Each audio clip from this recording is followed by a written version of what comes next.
ओम विद्योताम समप्रभां मृगपतिं स्कंदस्थितां भीषणां कन्याभिकरवालखेटविलसत्तस्ताभिरासेवितां हस्तै चक्रगदाशिखेटविशिखां चापं गुणं तर्जनीं बिभ्राणमनलात्मिकां शशिधरां दुर्गां त्रिनेत्रां भजे। नमस्कार, स्वागत है आपका आचार्य वाणी में। मैं आचार्य डॉक्टर विक्रमादित्य आपके साथ हूँ। आज का विषय हमारा है कि मीन राशि वालों के लिए जो ये सितंबर का आरंभ समय हुआ है वो किस प्रकार का ग्रहों का योगायोग बना रहा है। ये सितंबर का महीना कई शुभ योगों को लेकर एक साथ एकत्र है। मीन राशि वालों, आपको समझने आपके लिए किस प्रकार का योग बनने वाला है इन दिनों। खास तौर पे समझे मीन राशि वालों, एक तो आपकी राशि के दृष्टिकोण से 7.5 का मध्यकाल चल रहा है आपके ऊपर, और साथ साथ ग्रहण भी आ रहा है। और कई बार जब 7.5 चल रहा होता है तो कई बार मन भ्रमित होता है कि समय कैसा है, अच्छा है। ग्रहण तो आ ही रहा है, आप चिंता ना करें। ग्रहण काल आपके लिए सौभाग्य को लेकर आता दिखाई दे रहा है, कष्टों को निवारण करने का रास्ता आपके लिए लेके आता दिखाई दे रहा है। ये सितंबर का महीना तो कई प्रकार से कई सारी गुड अपॉर्चुनिटीज़ को, बहुत अच्छी अपॉर्चुनिटीज़ को, शुभ अपॉर्चुनिटीज़ को आपके समक्ष लाकर आपके समक्ष रखता दिखाई देगा। ये ग्रह आपके लिए ऐसे हैं, यदि हम देखें तो करीब करीब 75% तो समय आपके अनुकूल बनता दिखाई दे रहा है। कुछ खास दिनों को आप उपाय करके ठीक कर लीजिएगा, लेकिन बाकी ओवरऑल समय जो है वो आपके लिए बहुत अच्छा दिखाई दे रहा है। लेकिन 7.5 का दौर चल रहा है। 7.5 का दौर जो होता है वो कहीं ना कहीं कहीं ना कहीं उत्पाद छुपे हुए कष्ट भी निकाल के सामने ला के दिखाई दे रहा है। तो उसलिए फूंक फूंक के कदम रखने की ज़रूरत है। लेकिन एक बात समझें कि सितंबर के महीने में महालक्ष्मी के व्रत चल रहे हैं इन दौरान। महालक्ष्मी के व्रत जो होते हैं वो ऐसा योग है कि उस रास्ते पर चलकर व्रत कर जो मंत्र का प्रयोग कर कौन सा खास प्रयोग कैसे आपकी किस्मत को जगा सकता है, 4 चांद लगा सकता है, वो रास्ता हम आपको बताने वाले हैं। साथ साथ पितृपक्ष आरंभ होगा। पितृपक्ष कोई भारी दिन नहीं होते हैं। बहुत सारे लोगों ने भ्रांति उत्पन्न कर दी कि पितृपक्ष अशुभ दिन होते हैं। पितृपक्ष तो अपने भार को उतारने का दिन है, ऋण से निवृत्त होने का दिन है।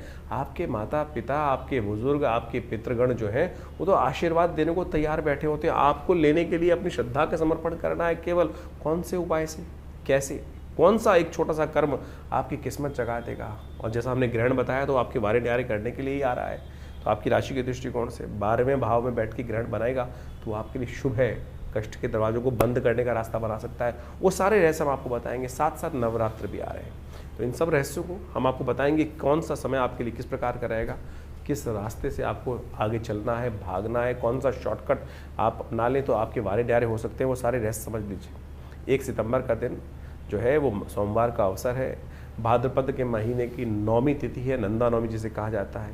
इस दिन यदि गौ पूजन अवश्य करने का हमको प्रयास करना चाहिए। ये तो उपाय ही बता दिया हमने पहले आपको। ग्रह नक्षत्रों का खेल क्या है वो समझ लीजिए। मन थोड़ा हल्का ज़रूर है, जो भी कार्य करेंगे आधे मन से करते दिखाई दे रहे हैं। मन थोड़ा कमज़ोर है, मन को आश्वस्त कीजिए। मन के हार है, मन के जीते जीत। इसलिए मन को थोड़ा, चंद्रमा कमज़ोर है, मन को बल करने का प्रयास करें। थोड़ा हो सके तो दूध इत्यादि का दान करने का प्रयास करें। मंदिर में जाइए, भगवान शंकर पर दूध के द्वारा अभिषेक करने का प्रयास करें। खीर का उनको भोग लगा दें सुबह सुबह। और हो सके तो महालक्ष्मी के व्रत चल रहे, खीर के द्वारा ही महालक्ष्मी के मंत्रों का यदि यज्ञ करने या ध्यान करके हो सके किसी यज्ञ स्थल में जाकर, ये महालक्ष्मी के प्रयोग बहुत दिव्य है। ये वर्ष में 18-16 दिन का दिन आते हैं जो इस समय में उनकी आराधना करके हम आपको वो खास उपाय बताने वाले हैं कि जिन्होंने इस उपाय को किया, श्री सूक्त के मंत्रों का पाठ किया, उनके वारे न्यारे हुए। महालक्ष्मी के व्रत चल रहे हैं। महालक्ष्मी के जो व्रत चल रहे हैं विशेष तौर पर आपके लिए बहुत शुभ है। इन दिनों गजकेसरी योग आपकी राशि में बना हुआ है। ये कहीं ना कहीं आपके लिए बड़ा अच्छा है। इसका पूर्ण लाभ लेने का आपको प्रयास करना चाहिए। सोच समझकर कार्य करने का प्रयास करना चाहिए। चीज़ें आपके लिए बड़ी अच्छी तरह जा सकती हैं। महालक्ष्मी के व्रत चल रहे हैं, कोशिश ये करें। हमने विशेष तौर पर महालक्ष्मी के व्रत के दौरान पूरी व्यवस्था है कि अभी 16 दिन के ये व्रत हैं, 1 दिन पहले ही आरंभ हुए हैं। और इस महालक्ष्मी व्रत के दौरान हो सके तो भगवती लक्ष्मी का नित्य प्रति स्तवन, श्री सूक्त का पाठ अवश्य करने का प्रयास कीजिए। ये आपके लिए बहुत शुभ रहेगा। लाभ का रास्ता आपके लिए बनाता दिखाई देगा। तो अवश्य इस समय महालक्ष्मी व्रत का विधान आपको करने का प्रयास करना चाहिए। ये महालक्ष्मी के व्रत आपके लिए संपूर्ण रूप से मनोरथों को सिद्ध करने की योग बनाएगी। हमने पिछली बार भी आपको बताया था कि ये महालक्ष्मी के व्रत जो हैं वो विशेष तौर पर यदि इस दौरान महालक्ष्मी के व्रत के दौरान आप भगवती महालक्ष्मी को प्रसन्न करने के लिए नित्य प्रति महालक्ष्मी के श्री सूक्त का पाठ करें। श्री सूक्त का पाठ ऐसा अद्भुत पाठ है कि जो भाव महालक्ष्मी को अद्भुत रूप से प्रसन्न करता है और भगवती बाध्य हो जाती हैं जातक पर अपने उस कृपा को बरसाने के लिए। ऋषि भृगु के द्वारा बनाए गए ये मंत्र हैं, ओम हिरण्यवर्णाम हरणीम सुवर्ण रजस्त्रजाम चंद्राम हिरण्यमयीम लक्ष्मीम जातवेदो मावा। ये महालक्ष्मी के मंत्र हैं, तो कोशिश ये करें इनको नित्य प्रति इन 16 के 16 दिनों में इसका यज्ञ करने का प्रयास करें। वैसे तो हमने विवेकानंद योगाश्रम में पूरे 16 दिन तक महालक्ष्मी का दिव्य यज्ञ रखा है और जो लोग इसमें सम्मिलित हो रहे हैं उन्होंने सब अपना रजिस्ट्रेशन करा रखा है। आप सब लोग उसमें भी अपने साथ अपने नाम से एक ब्राह्मण की व्यवस्था कराना चाहें तो हमारे आश्रम से संपर्क साध सकते हैं। नंबर्स आपके सामने स्क्रीन पे चल रहे हैं और ये दिव्य प्रयोग है। जिसने भी करके देखा, हमने बहुत सारे हज़ारों लोगों पर इनका मंत्र बताया और जिसने इस महालक्ष्मी मंत्र का जो विशेषता पर जिसको कहा जाता है श्री सूक्त, इसका स्तवन किया है। हमारे अपने जीवन में बहुत बार आवश्यकता पड़ती है, धन के बिना तो कोई कार्य चलता नहीं है, और जब भी इसका श्रद्धा विश्वास के साथ आवश्यकता के अनुसार से इसका सानिध्य मंत्र का लिया गया है, जिन जिन ने लिया है उन पर कृपा अवश्य हुई, लेकिन मंत्र शुद्ध होना चाहिए। शुद्ध रूप से ये 16 मंत्र जो हैं इनको शुद्ध रूप से स्तवन यदि आप करें नित्य प्रति और इन खास दिनों में महालक्ष्मी के व्रत के दौरान। हमने ऐसे ऐसे लोग देखे हैं कि जिनके जीवन में बिल्कुल रास्ता बन ही नहीं रहा था, तो उन्होंने भी इसका मंत्र का स्तवन कर कर लाभ लेने का प्रयास किया, तो बिल्कुल परिवर्तन का रास्ता बना। तो आप भी कोशिश ये करें, इसको सही रूप से समझकर कार्य कर लीजिए। महालक्ष्मी के दिन हैं, ये 16 दिन हैं, ये पूरे वर्ष आपके लिए लाभ देने के रास्ते अवश्य बनाएंगे, तो इसको हमें अच्छे से समझ लेना चाहिए। तो मीन राशि वालों, ये महालक्ष्मी के दिव्य प्रयोगों को अवश्य करने का प्रयास कीजिए। एक बार सहारा लेके देखिएगा भगवती कृपा से कष्ट निवारण करने का योग बन जाएगा। शास्त्र में प्रमाण है, हजारों लोगों ने किया है, उनकी किस्मत जागी है, तो आप यदि करेंगे तो क्यों नहीं आपके जीवन में परिवर्तन का योग बनेगा। 2 तारीख मंगलवार का अवसर, दशमी तिथि विद्यमान है और इस दिन ग्रह नक्षत्रों का दृष्टिकोण से, आपकी राशि के दृष्टिकोण से गजकेसरी योग बनकर तैयार है। देखिए कितना सुंदर योग बना हुआ है कि बृहस्पति पूर्ण दृष्टि से चतुर्थ भाव में बैठकर आपकी राशि पर पूर्ण दृष्टि डाल रहे हैं। 7:30 चलते हुए भी ये दिन बीच बीच में जो आते हैं ये आपके वारे न्यारे करने के लिए आते हैं, और ऐसे में विशेष तौर पर आपको इसका उपयोग करते रहना चाहिए। लॉटरी खुलने का योग बना सकते हैं ये ग्रह आपके लिए, खासतौर पर सही दिशा में यदि काम कर लें आप तो। हनुमान जी आपको खासतौर पर कृपा चाहिए इस वक्त। हनुमान जी आपके लिए पूरी तरह से आपकी किस्मत जगाने को तैयार बैठे हैं, तो इसलिए हिम्मत कीजिए, हनुमान जी का पूजन कीजिए, हनुमान जी के मंदिर में जाकर उनको चोला चढ़ा दीजिए, सुंदरकांड का पाठ कर लीजिए। मंगलवार का दिवस है, आश्रम पर भी सुंदरकांड का पाठ रहेगा और साथ साथ भंडारा भी रहेगा, आप उसमें भी सम्मिलित हो सकते हैं। नए कार्यों को करने के लिए दिन अच्छा दिखाई देता है। 3 तारीख बुधवार का अवसर, एकादशी तिथि विद्यमान है। शुभ ग्रहों के साथ साथ एकादशी का पदार्पण बृहस्पति चंद्रमा की युति होने के कारण से वो हो गई है, वो बहुत सुंदर आपके लिए बना रही है। पद्म एकादशी विजय को देने वाली एकादशी है। कहा जाता है इस विजय एकादशी तब बन जाती है जब श्रवण नक्षत्र आ जाए। इस बार श्रवण नक्षत्र नहीं आ रहा है, लेकिन चित्रा नक्षत्र के अंदर मंगल प्रवेश कर रहे हैं, ये आपके शौर्य बल को और बढ़ा रहे हैं।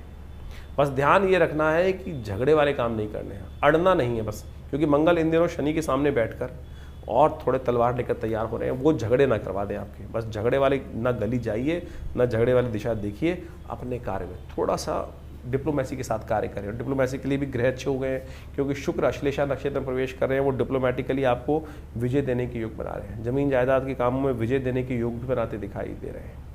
ऐसे में 2-3 अच्छे रास्ते आपको प्राप्त होने के योग बन सकते हैं, ध्यान रखिएगा। लेकिन 7:30 ही है, उसका उपाय लगातार आपको करते रहना चाहिए। एकादशी है, हो सके तो भगवान विष्णु को सुंदर पंचामृत से स्नान कराने के साथ साथ नीले पुष्प उन पर अर्पित करने का प्रयास करें और फिर चरणामृत नमन का ग्रहण करें।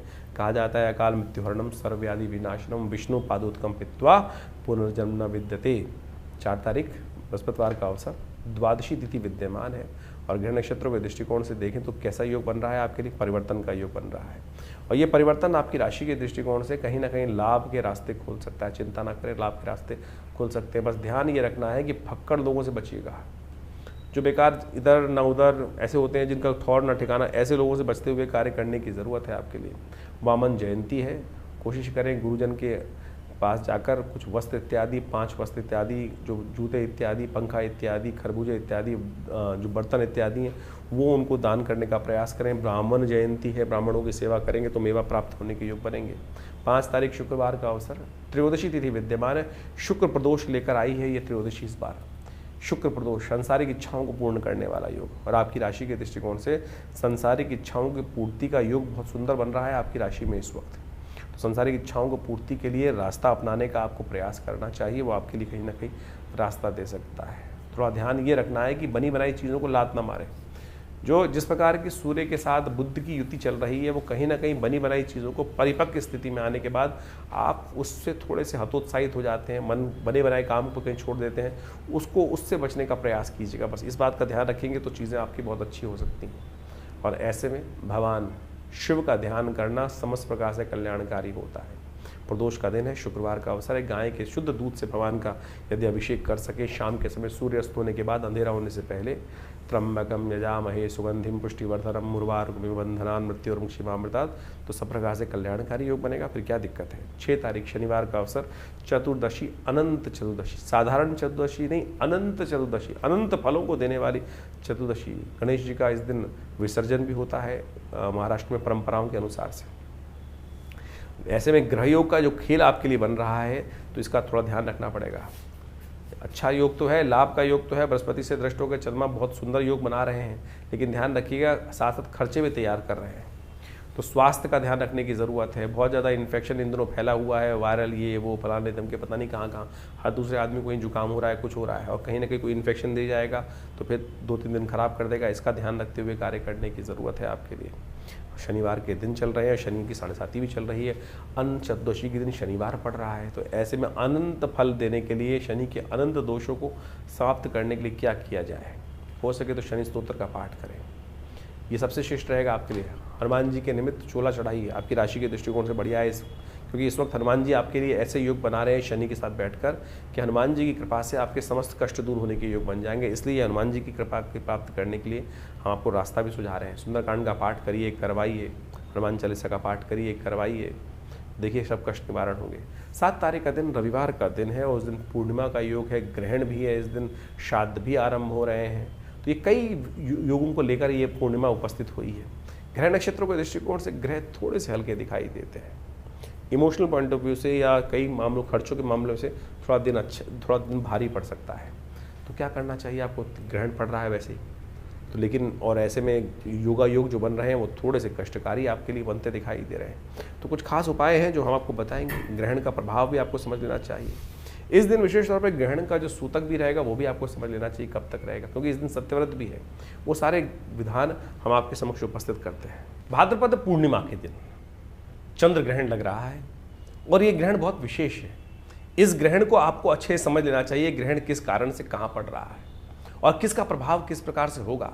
ये ग्रहण जो है 3.5 घंटे का ग्रहण है और पूरे भारत में सब जगह दृश्य रहने वाला है। इसका प्रभाव भी बड़ा विचित्र प्रकार से जीवन पर पड़ने के योग बनने वाले हैं। चंद्रमा जिस प्रकार से शनि की राशि में स्थित होकर ये ग्रहण का योग बना रहे हैं, ये पूरी तरह से मन का और जो प्रभाव है वो विशेष तौर पर हर राशि के अनुसार से इसका प्रभाव होगा।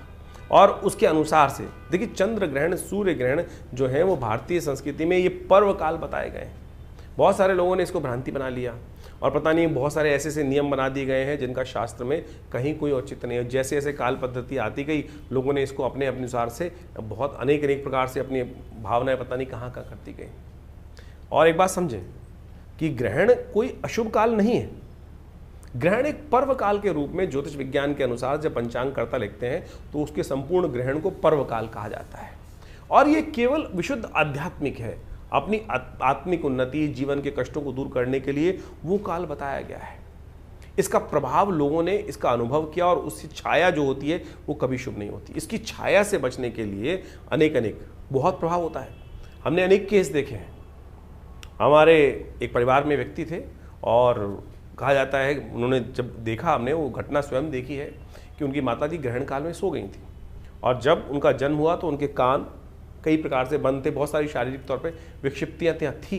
तो ऐसा घटनाएं बहुत सारी होती हैं। उसी घटना को बचाने के लिए शास्त्र में कहा गया है कि ऐसे समय में केवल हमको भगवान परमात्मा का भजन करने का प्रयास करना चाहिए और उस छाया को दर्शन में नहीं जाना चाहिए। छाया उस यानी आप घूमते फिरें, बहुत सारे लोग तो ऐसे भी हैं कि घूमते फिरते रहते हैं, कुछ प्रभाव नहीं होता है। शास्त्र में प्राचीन काल में ऋषियों ने इस पर शोध किया कि जो ग्रहण की किरणें होती हैं, ग्रहण का समय होता है, उसकी छाया किसी प्रकार भी शुभ नहीं मानी जाती थी, इसीलिए उससे बचने के लिए। अब आप समझे, सूर्य ग्रहण पड़ रहा हो, लोग देखने का प्रयास करते थे। खगोलीय घटना तो है, जो बाहर के वैज्ञानिक हैं वो ये केवल कहते खगोलीय घटना, अरे खगोलीय घटना तो है, उसका प्रभाव पड़ रहा है, अगर देखोगे तो आंखें अंधी हो जाएंगी।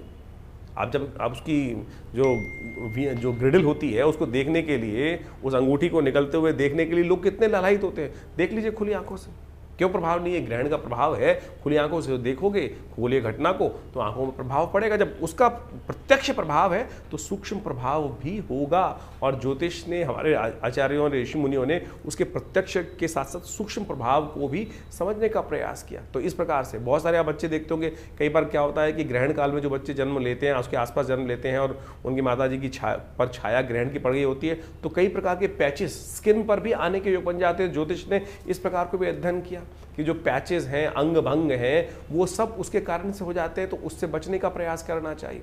इसलिए कहा जाता है कि ग्रहण काल में बाहर ना निकलें। और क्या कहा जाता है, और अगर एक नियम बनाया गया, एक बहुत विशेष तौर पे समझने का नियम है, ग्रहण जो विशेष तौर पे साधना करना चाहता है उसके लिए कहा गया कि उस समय भोजन ना करें, और भोजन ना करें उस समय बैठकर भजन करें, परमात्मा का आराधना करने का प्रयास करें। और यदि वो नहीं करेंगे तो क्या होता है उसके लिए, और उसके साथ साथ ये नियम बताया कि उनके लिए नियम है कि आप ग्रहण का जब सूतक काल आरंभ हो जाए तो आप भोजन ना करें, और उस समय अपने आप को तैयार करें। जब ग्रहण आ जाए तो उस समय साधना करें, मंत्र जप करें और दान पुण्य करें। ग्रहण के आरंभ में आपको स्नान करना चाहिए, ग्रहण काल में यज्ञ करना चाहिए, और ग्रहांते दानम, ग्रहण के अंत में दान करने की व्यवस्था है। ये नहीं तो बहुत सारे लोग क्या करते हैं कि ग्रहण काल में कौन दान लेगा? ग्रहण काल के अंत में हमें दान देने का प्रयास करना चाहिए।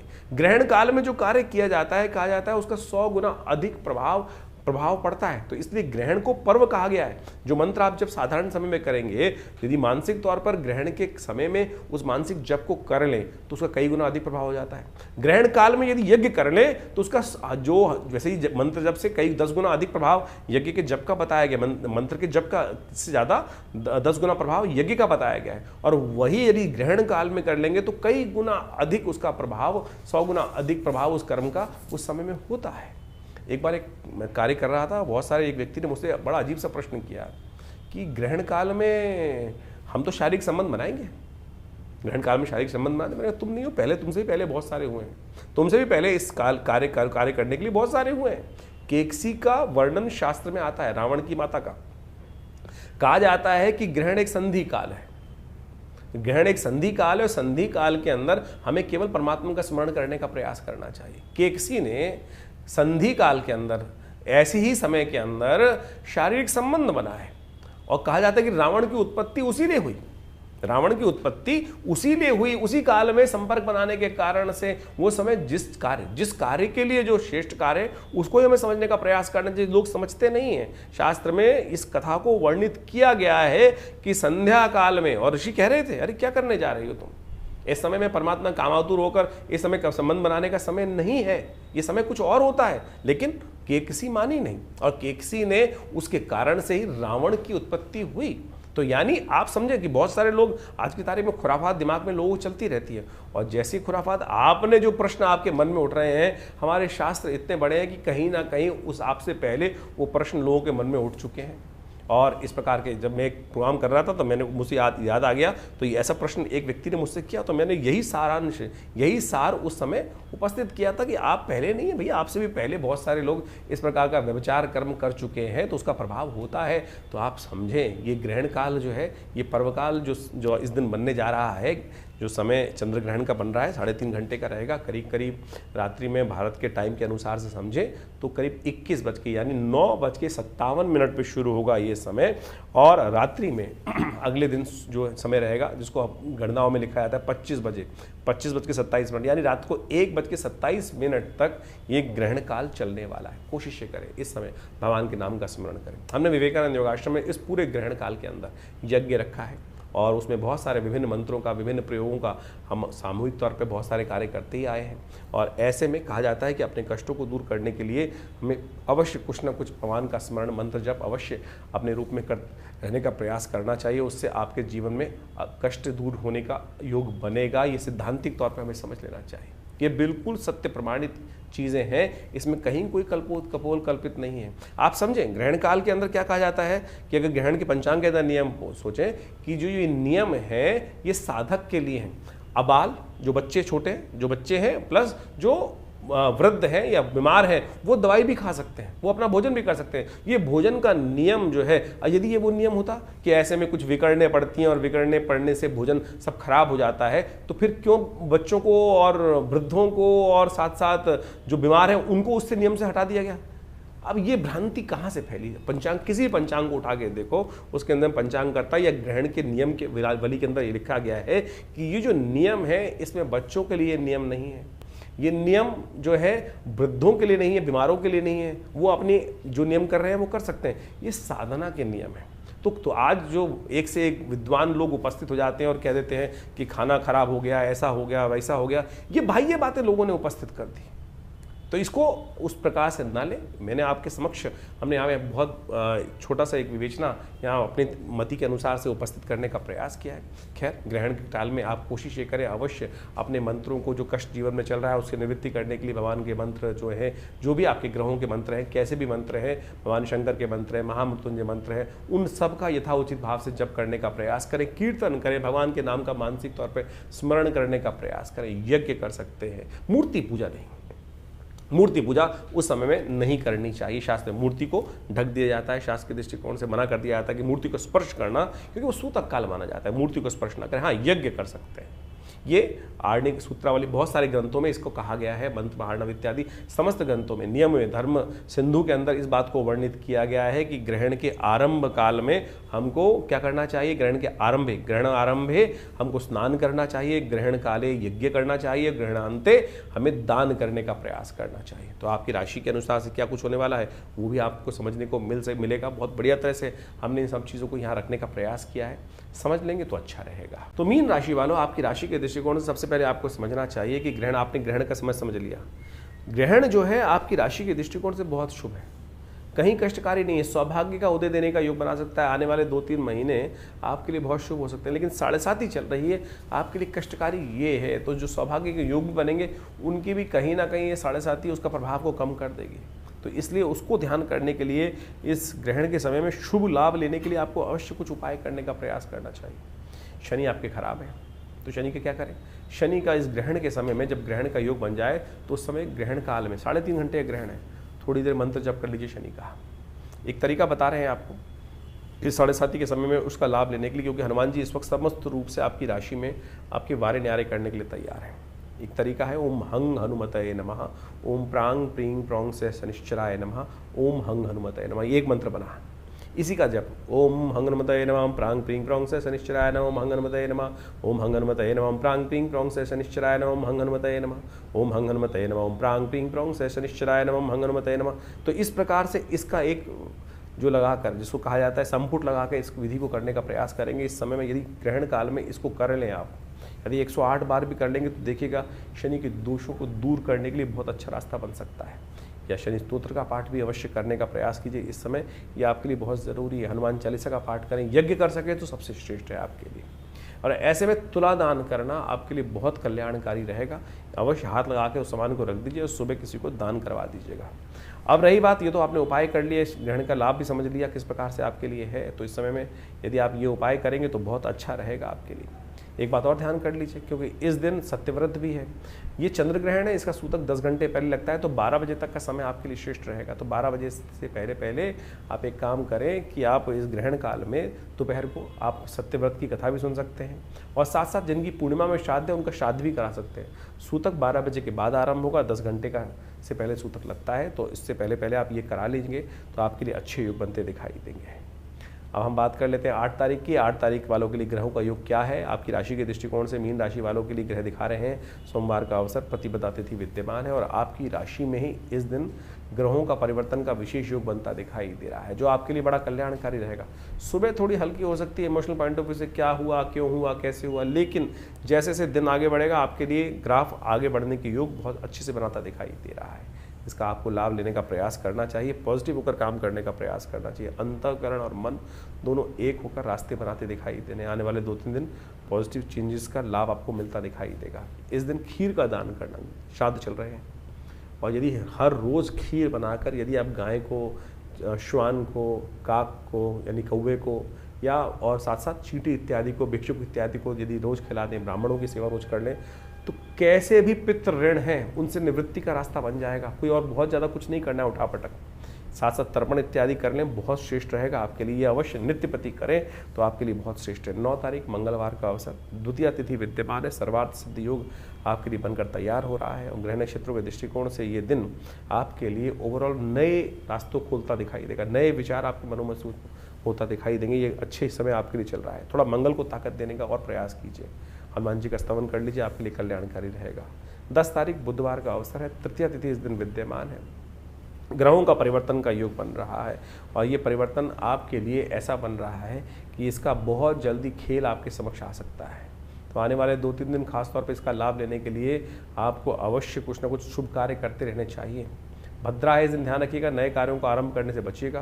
पंचक इस दिन समाप्त हो जाएगा और ग्रहों का योगायोग आपके लिए बहुत कुछ खिला है। श्राद्ध चल रहे हैं, श्राद्ध के समय में विशेष तौर पर कुछ खास उपाय कर लेने चाहिए, वो आपसे समस्त प्रकार के पितृ ऋण से निवृत्ति। कई बार क्या होता है कि हम अनचाहे हुए भी बहुत सारे ऋण हमारे सिर पे चढ़ते जाते हैं और वो कहीं ना कहीं एक दिमाग में सेटबैक उत्पन्न करते रहते हैं।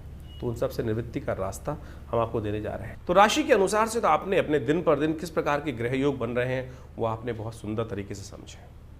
ग्रहों का प्रभाव तो वास्तविक तौर पर हर प्राणी पर, जगत के विशेष जड़ है या चेतन है, उन सब पर भी पड़ता दिखाई देता है शास्त्र के दृष्टिकोण से। और उसके प्रभाव के अनुसार से ही जीवन में, संसार में जो कुछ परिवर्तन के योग बनते हैं वो बहुत अच्छे से समय समय पर लोग उसको अवगत कराते ही रहते हैं हम लोग आपको। लेकिन आपके जीवन में ग्रहों का प्रभाव किस प्रकार से है और उस आने वाले प्रभाव को समझकर जीवन में परिवर्तन का रास्ता हम सब प्राप्त कर लें, शुभ प्राप्त करने के योग बना लें, वो ज्योतिष का वास्तविक उद्देश्य है और उसको हमें अच्छे से समझना चाहिए। जो ये पर्व इत्यादि समय समय पर आते रहते हैं वो केवल पर्व नहीं है, केवल हर्षोल्लास के लिए, आनंद के लिए, दिवाली पर पटाखे चला लिए, होली पर हमने रंग खेल लिया, ये केवल वो औचित्य नहीं है। वास्तविक तौर पर एक बात समझ लें, ज्योतिष के साथ साथ पुराण इत्यादि समस्त शास्त्रों में जो रहस्य बताए गए हैं कि हम इस जो पर्व काल है, जो समय है, चाहे वो ग्रहण पड़ रहा है, इस समय में जो ग्रहण पड़ रहा है उसके अनुसार से आपने अपनी राशि के अनुसार से प्रभाव समझाई, लेकिन उन सब पर्व कालों में किस प्रकार से आप अपने जीवन में अपने कष्टों को दूर करने के लिए रास्ता ढूंढ सकते हैं, रास्ता बना सकते हैं, वो वास्तविक तौर पर शास्त्रों का विशेष प्रभाव है और विशेष उद्देश्य है। उसी के लिए इन समस्त कथाओं की संरचना की गई है। ये केवल इतिहास नहीं है। बहुत सारे लोग केवल इतिहास में केवल आनंद से समय काटने के लिए इन कथाओं का श्रवण कर लेते हैं। नहीं साहब, ये वास्तविक तौर पर हमारे जीवन में उन सिद्धांतों से समझकर अपने जीवन के कष्टों को दूर करने के लिए, समस्याओं को दूर करने के लिए, उस परम लक्ष्य को प्राप्त करने के लिए कि आगे बढ़ सके, जीवन को शुभ कर सकें, सबकी सेवा कर सकें, उस भाव को समझने के लिए हमको ये कथाओं के कथानक जो है शास्त्रों में वर्णित किए गए हैं। अभी आपने जिस प्रकार से अपने जो प्रकार से आप समझें ये ग्रहण इत्यादि हो रहे हैं, इसका प्रभाव आपने समझाई। इसके साथ साथ जो अभी विशेष तौर पर एक बात और समझें कि श्राद्ध आरंभ हो रहे हैं। श्राद्ध का विशेष पर्व हमें समझ लेना चाहिए।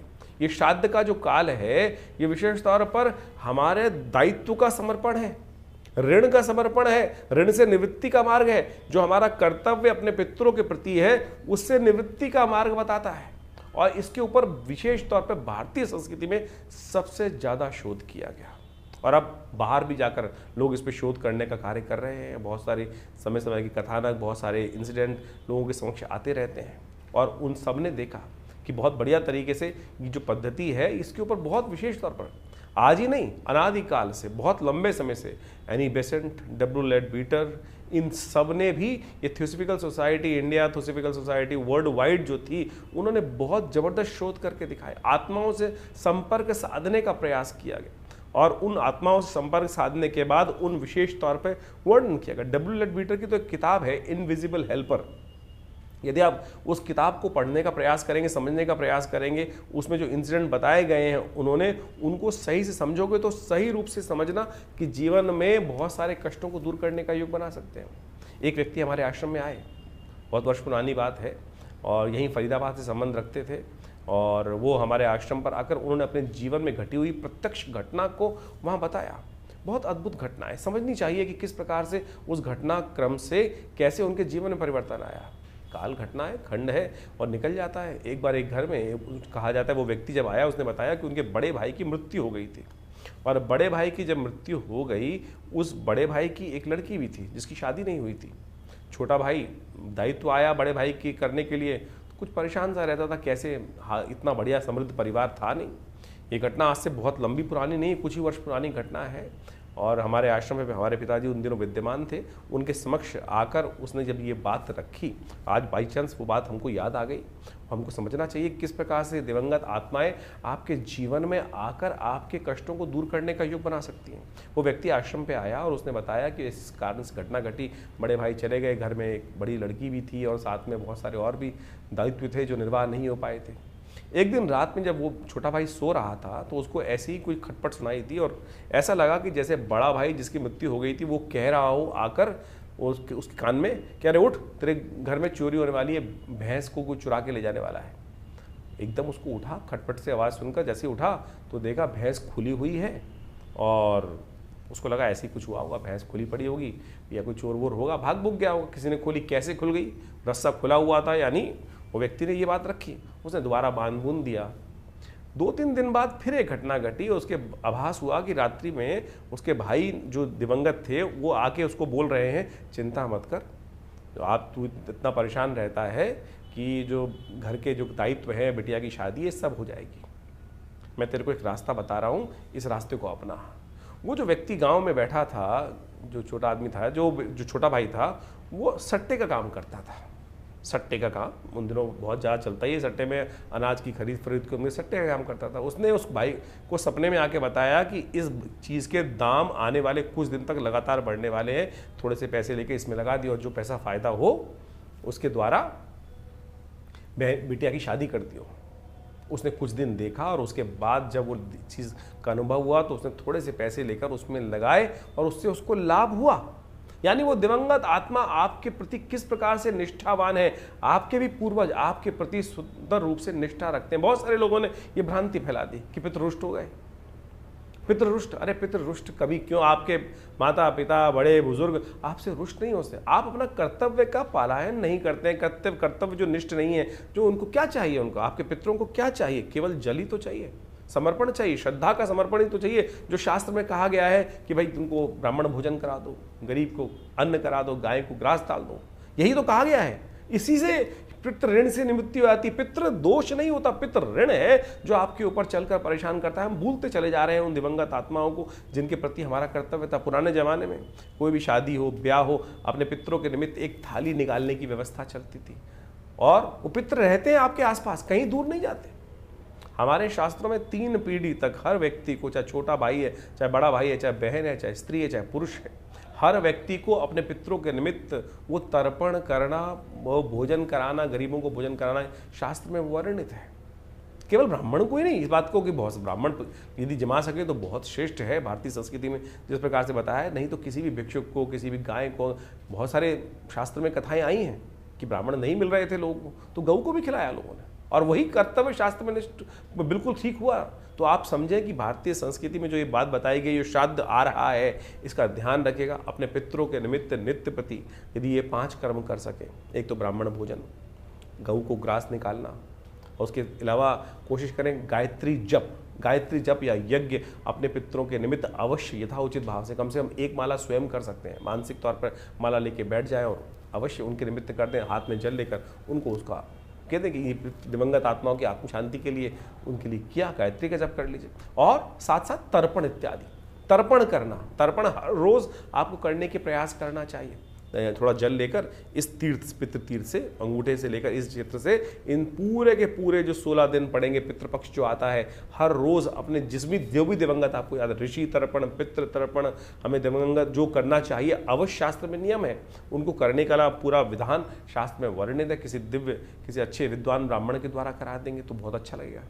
तो ये सब चीज़ें, अभी तो एक बहुत बड़ी घटना घटी, विश्व के एक बहुत बड़े, अमेरिका के एक बहुत बड़े एक्टर हैं, उनके परिवार में किसी की मृत्यु हुई और वो व्यक्ति जो लड़का था उनका, वो बार बार उनके सपनों में आ रहा था और सपने आके उसको लगता था कि ये स्थिति इसकी अच्छी नहीं है। बहुत कुछ उसने अपने धर्म के अनुसार से, ईसाईयत के अनुसार से करने का प्रयास किया, लेकिन वो बहुत से डॉक्टरों को दिखाया, एक बहुत बड़ा एक्टर है, और उनके साथ वो घटना घटी और फिर वो भारत में आते हैं और जब कुछ कई साइकोलॉजिकल, उनको लगा कि साइकोलॉजिकल डिसऑर्डर हो गया, साइकेट्रिस्ट को दिखाया, बहुत सारे, जिस प्रकार से कोई रास्ता नहीं निकल रहा था।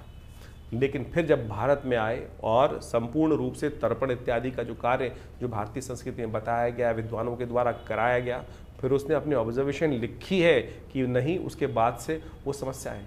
तो हमारे पास तो लगातार इस प्रकार के लोग पूरे विश्व से आते ही हैं, और जो जो पद्धति हमने कराई, जो जो पद्धति शास्त्र में वर्णित है, वो सब हमने कराई। तो आप सत्य माने, वो जो कष्ट जीवन में चल रहा था, लगातार आत्माएं आके परेशान, अगर आपके सपने में कोई दिवंगत आत्मा बार बार आ रही है, आपके पितरों के निमित्त जो आत्मा आ रही है, और वो किसी अच्छी अवस्था में नहीं है, तो समझ लीजिए कहीं ना कहीं पितृऋण है, और वो अपेक्षा कर रही हैं आपके साथ कि हमको अपना, आपके कर्तव्य जो है वो सही से नहीं कर पा रहे हैं। तो उनके लिए गायत्री जप करा दीजिए।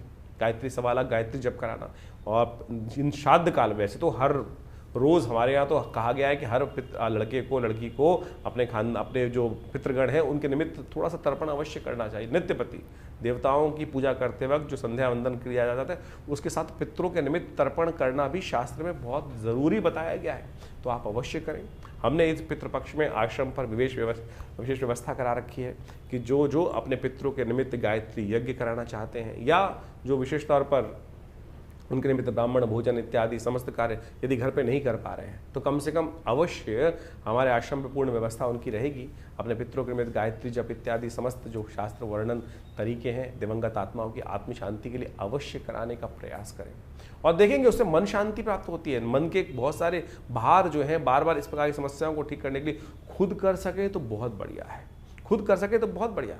अपने पितरों के निमित्त एक घटना घटी, हमारे आश्रम पे आने वाला एक जातक था, और वो खूब अच्छा पिताजी के शिष्य रहे, और खूब अच्छा, बहुत बढ़िया पैसा वैसा खानदान में छोड़ के गए।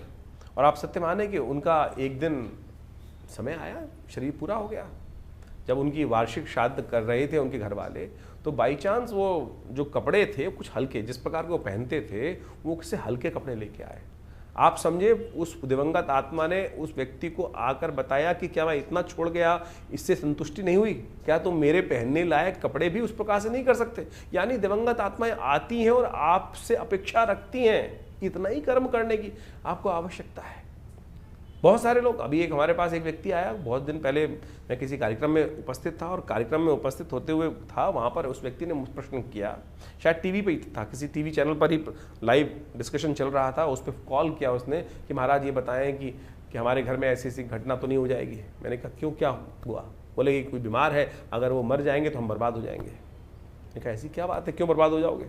बोले हमारे गांव में परंपरा है कि हमारे यहाँ कोई किसी की मृत्यु होने पर पूरे गांव के जो 3-4 हज़ार आदमी, उनको भोजन कराने की व्यवस्था करनी पड़ती है, और उसी से पितरों की निवृत्ति होती है। ये शास्त्र में कहीं वर्णित नहीं है भाई, शास्त्र में कहीं नहीं कहा गया इस प्रकार की बातें कि आप उधार लो, पैसे नहीं है, और उससे लेकर लोगों को भोजन कराओ। यदि पितृ कार्य करने के लिए आप कोई पैसा उधार लेकर अपने पितरों का तर्पण इत्यादि कार्य कर रहे हैं, तो पितृ उससे संतुष्ट नहीं होंगे। शास्त्र में वर्णित नहीं है। आपकी जितनी, अगर आप घास भी गाय को खिला देंगे ना, तो वो भी वास्तविक तौर पर आपके पितरों के दायित्व से निवृत्ति के लिए, उनकी संतुष्टि के लिए बहुत है। आप भाव भी कर देंगे, तर्पण भी कर देंगे, जल से ही तर्पण हो सकता है। और इसका शास्त्र में कोई बहुत पैसा नहीं चाहिए किसी को। ये बात ध्यान रखें कि पैसों से पितृनिवृत्ति नहीं, आपके घर में कोई दिक्कत है बहुत ज़्यादा, इस बात को हमको अच्छे से समझ लेना चाहिए। तो ये सारी बातें हमने आपके समक्ष इसलिए रखी क्योंकि श्राद्ध पक्ष अभी आरंभ हो रहा है, हमने इस कार्यक्रम में आपको बताया। तो अवश्य इन सब चीज़ों को समझकर इनको करने का प्रयास करें।